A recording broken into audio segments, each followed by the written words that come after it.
اللہ الرحمن الرحیم قال النبی صلی اللہ علیہ وسلم من صمت نجا او کما قال علیہ الصلاۃ والسلام۔ نبی مہربان صلی اللہ علیہ وسلم نے ارشاد فرمایا، جس نے خاموشی اختیار کی وہ نجات پا گیا۔ بھائیو، اس حدیث مبارکہ کے اندر نبی مہربان صلی اللہ علیہ وسلم نے نجات پانے کا، کامیاب ہونے کا ایک بہت بڑا اور آسان گر بتا دیا ہے۔ وہ گر یہ ہے، فرمایا کہ جس نے خاموشی اختیار کی وہ نجات پا گیا۔ اب خاموشی کا مطلب یہ نہیں ہے کہ انسان گونگا بن جائے، کسی سے بات ہی نہ کرے، یا گھر سے باہر نکل جائے، دور جنگل میں جا کر بیٹھ جائے اور خاموش ہو جائے، میں کامیاب ہونا چاہتا ہوں۔ یہ خاموشی، اس کا مطلب یہ نہیں ہے۔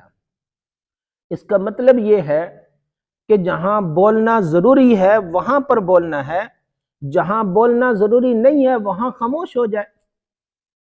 جب ہم معاشرے کی طرف نظر دوڑاتے ہیں تو پتہ یہ چلتا ہے یہی وہ زبان ہے جو لڑائیاں جھگڑے بھی کراتی ہے۔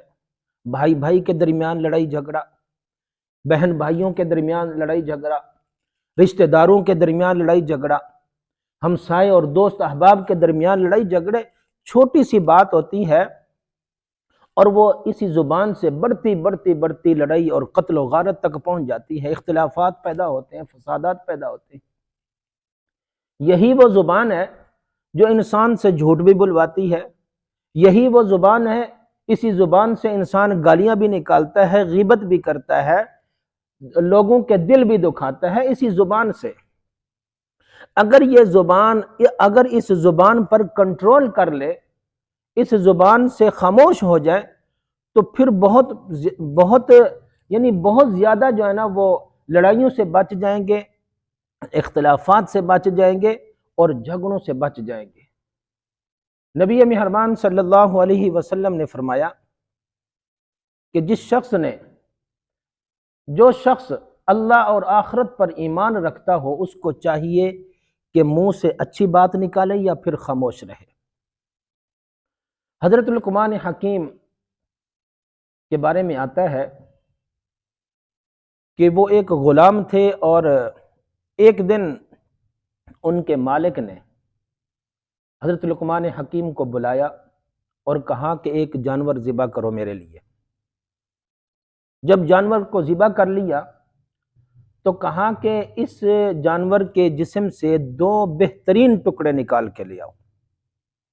تو حضرت لقمان حکیم اس جانور سے زبان اور دل کو نکال کے لے آئے۔ کچھ دنوں کے بعد پھر مالک نے کہا کہ ایک جانور ذبح کرو، اور جانور ذبح کیا گیا تو پھر کہا کہ اس جانور سے 2 گندے اور بدترین جو ہے نا وہ ٹکڑے نکال کے لے آؤ۔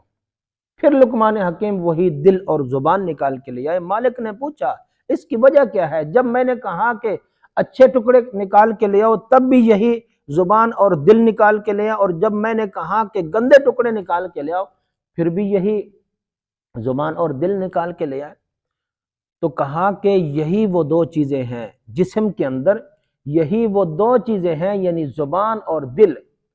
اگر یہ ٹھیک رہیں تو پورا جسم ٹھیک رہتا ہے، اگر یہ بگڑ جائے تو پھر پورا جسم جو ہے وہ بگڑ جاتا ہے۔ اس لیے ضرورت اس بات کی ہے کہ اپنی زبان کو کنٹرول میں رکھیں گے تو بہت سارے لڑائی اور جھگڑوں سے بچے رہیں گے۔ اگر زبان پر کنٹرول نہیں رکھیں گے تو پھر ایسے ہی لڑائی جھگڑوں میں پڑے رہیں گے۔ اللہ تبارک و تعالی سے دعا ہے اللہ ہم سب کو عمل کی توفیق عطا فرمائے۔